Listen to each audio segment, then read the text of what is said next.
샬롬. 여러분 평안하셨습니까? 저는 오늘 아모스 8장 11절에서 13절까지의 말씀을 본문으로 교회의 진짜 위기는 말씀의 기근입니다라는 제목으로 말씀을 드리려고 합니다. 주 여호와께서 가라사대 보라 날이 이를지라 내가 기근을 땅에 보내리니 양식이 없어 주림이 아니며 물이 없어 가람이 아니요 여호와의 말씀을 듣지 못한 기갈이라.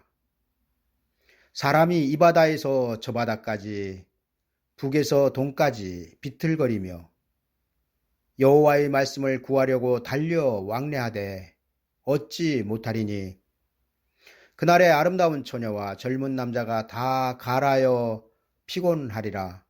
아멘.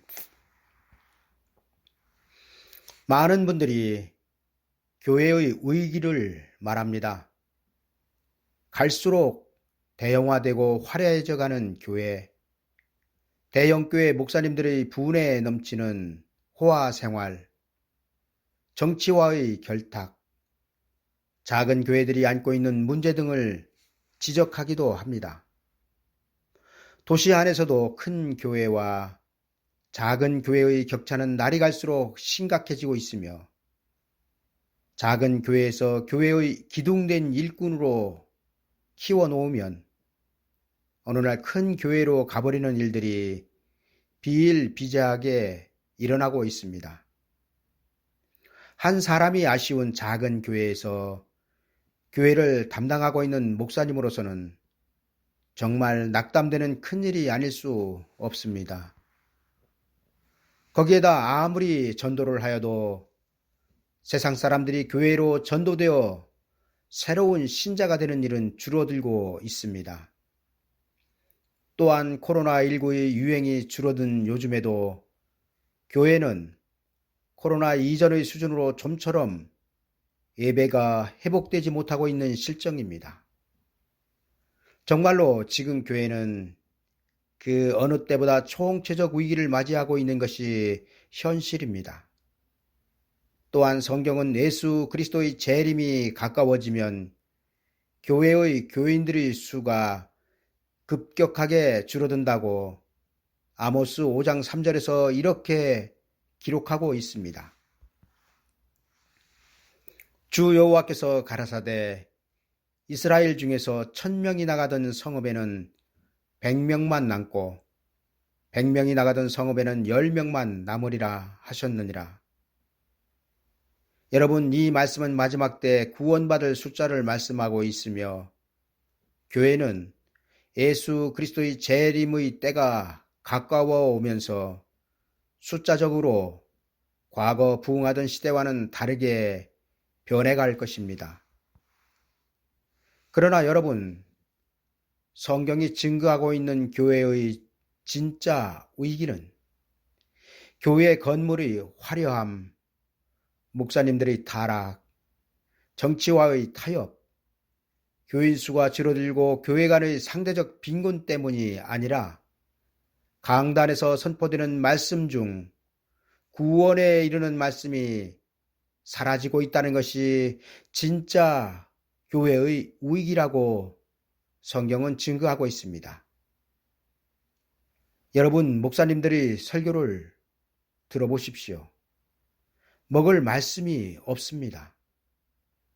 여러분, 제가 먹을 말씀이 없다는 것은 설교를 그분들이 못한다는 말씀이 아니라 때를 따라 나눠주는 양식이 없다는 것입니다. 예수 그리스도의 초림을 보면 예루살렘 성전의 위기가 언제 나타나고 있었습니까? 이미 예수 그리스도께서 오시기 400여 년 전 기록된 말라기서의 그 위기가 기록되고 있습니다. 여러분, 교회의 위기는 상달되지 않는 예배에 있습니다. 왜냐하면 하나님께서 받으시지 않는 예배는 우상에게 절하는 것과 같기 때문입니다. 여러분들이 새벽에 잠 못 자고 일어나 하나님을 예배하기 위하여 교회에 나갔고 주일날 정성을 다하여 하나님을 찬양하고 예배하였는데 그 예배를 하나님께서 연락하지 않으신다면 여러분들은 어찌 하시렵니까? 여러분, 예수 그리스도의 초림이 이스라엘 자손들의 타락 때문이었습니까? 아닙니다. 예수 그리스도의 초림은 당시 하나님의 백성이었던 이스라엘 자손들의 타락과는 상관없이 하나님의 계획표에 의하여 진행되었습니다. 그렇다면 예수 그리스도의 재림은 어떻습니까? 성도들의 타락 때문에 예수 그리스도의 재림이 이루어집니까? 아닙니다. 예수 그리스도의 재림도 하나님의 계획표에 의하여 때에 맞게 진행될 것입니다. 그런데 문제는 하나님의 철저한 계획에 의하여 진행되는 예수 그리스도의 초림과 재림 때 하나님의 백성들의 구원이 문제가 되고 있습니다. 여러분, 타락하지도 않고 타협하지도 않고 오로지 예수 그리스도를 한눈 팔지 않고 믿었는데 왜 성도들의 구원이 예수 그리스도 재림 때 문제가 될까요? 여러분, 그 이유는 깨어있지 못하였기 때문입니다.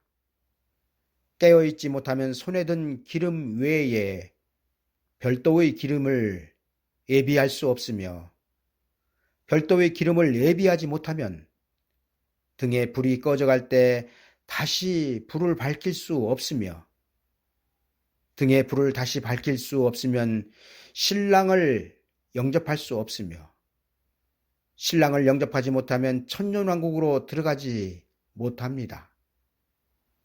여러분, 하나님은 구원 때문에 그 아들 독생자 예수 그리스도를 2000년 전에 보내셨으며 또 구원 때문에 다시 보내실 것입니다. 그런데 구원 때문에 오시는 예수 그리스도께 저주받을 인생들이 세상 사람들만이 아니라 하나님의 백성들도 아주 많이 끼어 있다는 것입니다. 여러분, 말라기서에서 기록하고 있는 당시 예루살렘 성전의 위기는 제사를 맡았던 제사장들이 율법을 어기고 흠이 있는 제물로 제사를 드렸다는 것입니다. 하나님은 법으로 정하여 모세에게 말씀하셨습니다. 레위기 22장 18절에서 20절입니다. 아론과 그 아들들과 이스라엘 온 족속에게 고하여 이르라.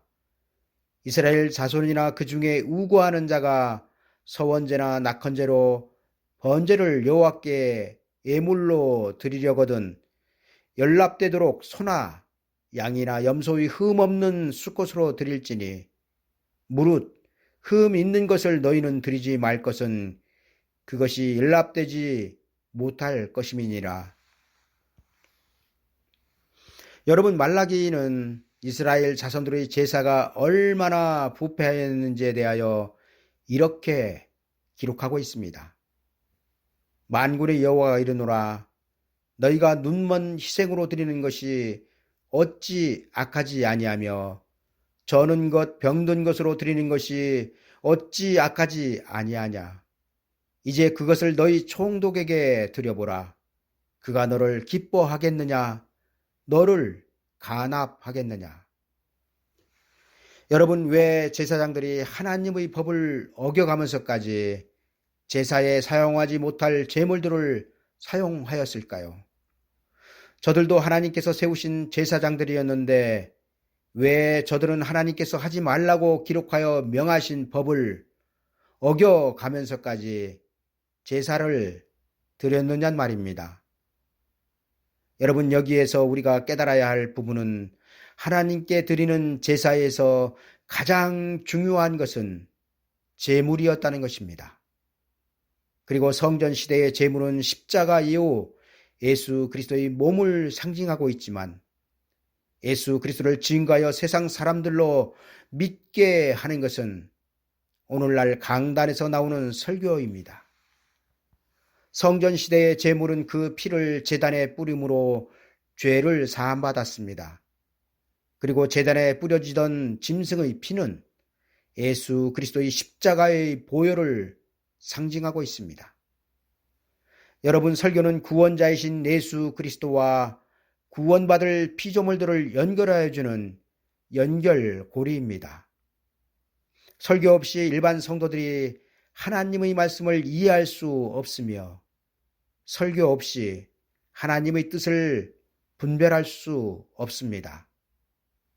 여러분, 강단에서 나오는 설교 없이 구원을 받을 수 있다고 생각하십니까?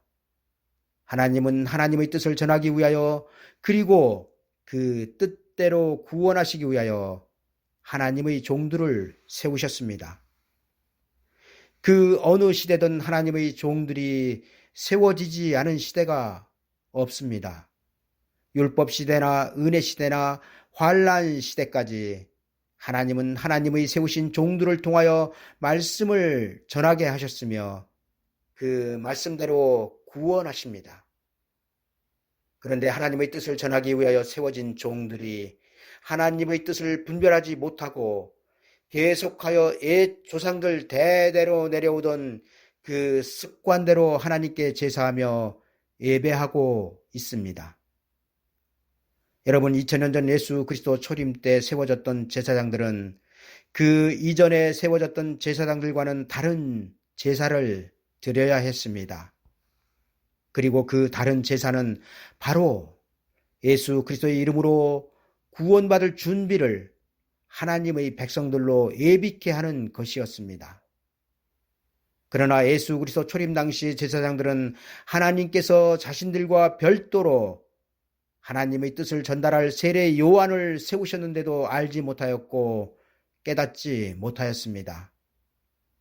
그리고 이를 말라기서에서는 흠투성이인 제물을 제단에 드렸다는 것으로 비유하고 있습니다. 그렇다면 예수 그리스도의 재림 때는 어떠할까요? 이에 대하여 성경은 초림 때나 재림 때나 아주 동일하다고 기록하고 있습니다. 여러분, 예수 그리스도의 초림 때 상한 떡으로 제사를 드려 하나님께서 받지 않으셨다면 예수 그리스도의 재림 때에도 유통기한이 지난 상한 설교, 곰팡이 난 설교들은 하나님께서 받지 않으실 것입니다. 지금 교회에서 전파되는 설교들을 들어보면 정말로 대동소이합니다. 그리고 그 설교들은 이미 예수 그리스도께서 이루신 내용들입니다. 여러분들은 이미 예수 그리스도의 나시고 죽으시고 부활하시고 승천하시고 다시 오심과 약속하신 그 약속을 믿는 사람들입니다. 그리고 이를 믿음으로 여러분들은 이미 영원 구원의 약속을 받은 사람들입니다. 여러분들이 숨 넘어갈 때 구원받을 사람들이 아니라면 예수 그리스도를 믿고 있는 여러분들은 이미 구원이 확증된 사람들입니다. 그리고 이러한 설교들은 지난 과거의 설교들로 족하다는 것입니다. 왜냐하면 지금은 다시 오시는 예수 그리스도를 영접하기 위하여 준비할 때이기 때문입니다. 그런데 예수 그리스도의 재림을 영접할 준비를 할 설교들은 귀를 씻고 들어볼래야 들어볼 수 없으며 기독교 초창기에 전하던 설교나 지금의 설교나 달라진 내용들이 없다는 것입니다. 여러분, 지금 예수 그리스도의 재림을 영접할 준비를 할 시대라면, 자다가 깨어 일어날 시대라면 우선적으로 강단에서 설교되는 설교의 내용들이 앞으로 되어질 하나님의 뜻으로 채워져야 합니다. 그런데 미래를 밝히는 설교의 내용들은 없고 전부 다 성경을 읽으면 대부분이 이해될 내용들만 설교하고 있습니다. 여러분, 학원에서도 강사가 공부하지 않고 강의하면 청강자들이 벌써 강사의 수준을 파악합니다. 그리고 강단에 서는 설교자라면 그는 반드시 하나님의 뜻을 전달해야 할 것입니다. 여러분, 2000년 전 제사장들이 다른 시대의 제사장들보다 더 악하고 게을러서 하나님께 책망을 받고 하나님의 반대편에 섰던 것이 아닙니다. 저들은 다른 시대 제사장들과 동일하였지만 예수 그리스도께 저주를 받은 그 원인은 하나님의 종으로서 시대를 분별하지 못하였다는 것입니다. 그리고 지금 하나님의 종들이 옛날 과거의 시대에 살았던 하나님의 종들보다 더 악하고 더 많은 것을 소유하고 누리기 때문에 하나님께 버림을 받는 것이 아니라 때를 따라 양식을 공급하지 못하기 때문인 것입니다. 여러분, 하나님은 때를 분별하여 전하는 설교가 아니면 받지 않으신다는 것을 아셔야 합니다. 예를 들어 세례 요한이 광야에서 천국이 가까이 왔느니라 전할 때에는 이미 성전의 제사는 부패한 제사가 되었으며 하나님은 그 상한 떡을 받지 않으셨던 것을 볼 수 있습니다. 여러분, 세례 요한의 외침은 율법의 제사를 유통기한이 지난 과거로 만들고 있습니다. 그리고 마지막 때도 예수 그리스도의 재림을 앞두고 하나님은 두 증인을 지금 은혜 시대에 세우신 종들과는 별도로 세우실 것입니다. 그리고 하나님께서 두 증인을 세우시고 나면 현재 교회 강단에서 전파되는 말씀은 유통기한이 지난 상한 떡이 될 것입니다. 왜냐하면 두 증인은 예수 그리스도의 재림을 준비하는 사람들이기 때문입니다. 여러분, 예수 그리스도의 초림을 세례 요한이 약대틀 옷을 입고 준비하였다면 두 증인은 굵은 베옷을 입고 준비하게 될 것입니다.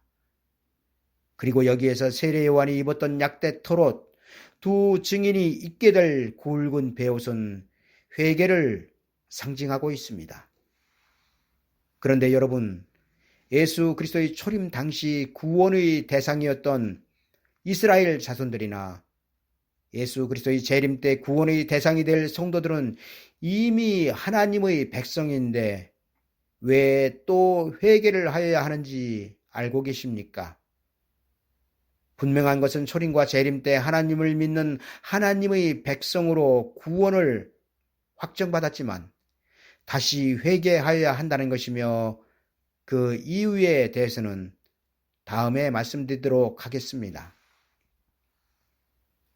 지금 강단에서 설교하시는 목사님들은 잘 들으셔야 합니다. 그리고 잘 들어야 할 내용은 때를 따라 양식을 그 맡은 양떼들에게 전하여 양떼들로 두 증인이 예언하면 그리로 갈 수 있도록 준비시켜야 할 것입니다. 여러분, 만약 2000년 전 제사장들이 때를 따라 양식을 이스라엘 자손들에게 먹였다면 이스라엘 자손들이 그 나라를 빼앗기지 않았을 것입니다. 여러분, 아브라함에게 약속하셨던 그 나라를 이스라엘 자손들이 빼앗긴 결정적 이유는 하나님의 법이 바뀌는 과도기에 있었던 제사장들이 하나님의 계획과 뜻을 깨닫지 못하고 그들 조상 대대로 내려오던 제사를 그대로 답습하여 드렸다는 데 있을 것입니다. 만약 예수 그리스도 초림 당시에 제사장들이 깨어있어 시대를 분별하고 예수 그리스도의 초림을 영접할 준비를 하였다면 저들은 예수 그리스도로부터 내가 너희에게 이르노니 하나님의 나라를 너희는 빼앗기고 그 나라의 열매 맺는 백성이 받으리라와 같은 저주의 말씀은 듣지 않았을 것입니다. 물론 이 모든 것도 다 하나님의 뜻 안에서 이루어졌지만 문제는 그 하나님의 뜻을 하나님의 종들은 알아서 백성들에게 전하여야 한다는 것입니다. 여러분, 예수 그리스도 당시 이스라엘 자손들은 그들을 유일한 하나님의 백성으로 인정하던 율법 때문에 망하였습니다. 예수 그리스도께서는 마태복음 21장 44절에서 이 돌 위에 떨어지는 자는 깨어지겠고 이 돌이 사람 위에 떨어지면 저를 가루로 만들어 흩으리라 말씀하셨습니다. 그리고 예수 그리스도께서 말씀하신 돌은 바로 이스라엘 백성들이 그렇게도 지켰던 율법이란 사실입니다. 이제 말씀을 정리하겠습니다.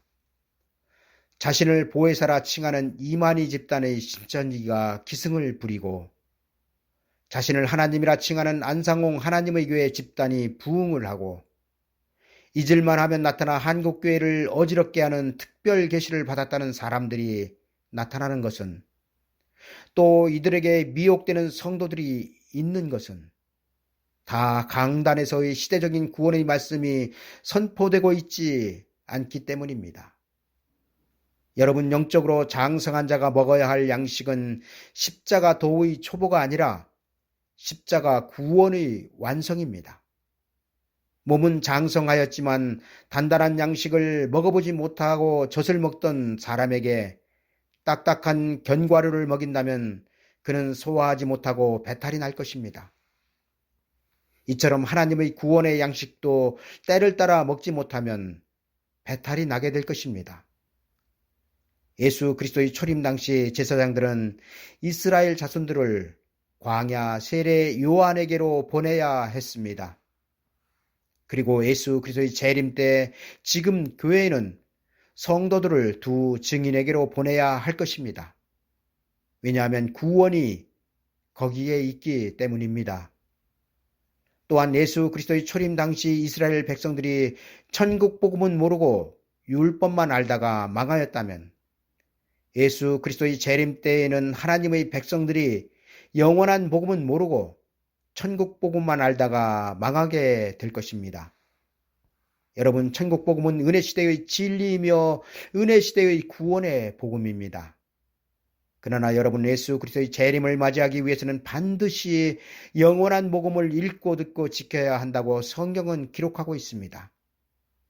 여러분, 우리가 재림하시는 예수 그리스도를 영접할 기름을 준비하기 위해서는 반드시 때를 따라 양식을 먹어야 하며, 하나님의 종으로 부르심을 받은 목사님들은 반드시 그 맡은 양떼들에게 때를 따라 양식을 공급해야 합니다.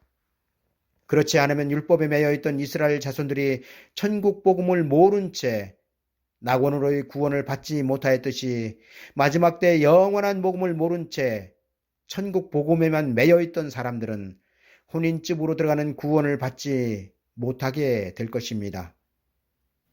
그리고 하나님의 백성들이 예수 그리스도를 열심히 믿었는데도 혼인집에 들어가지 못하는 절대적인 책임은 강단에서 말씀을 전하는 목사님들에게 있다는 사실입니다. 내 형제들아, 너희는 선생된 우리가 더 큰 심판을 받을 줄을 알고 많이 선생이 되지 말라.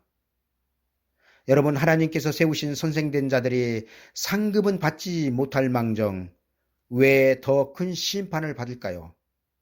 여러분, 그 이유는 종은 주인의 뜻을 알아야 하는데 엉뚱한 데 초점을 맞추고 있기 때문입니다. 여러분, 예수 그리스도께서 다시 오신다는 소식은 기존에 있던 법이 파괴되고 새로운 법을 주신다는 것입니다. 예수 그리스도의 초림을 보면 여러분들은 재림이 보이지 않으십니까? 예수 그리스도의 초림 앞에 하나님은 율법을 폐하시고 천국 복음의 법을 세우셨으며, 예수 그리스도의 재림 앞에 하나님은 천국 복음의 법을 폐하시고 영원한 복음의 법을 세우실 것입니다. 그리고 이 영원한 법을 세우는 사람들이 바로 두 증인인 것입니다. 감사합니다.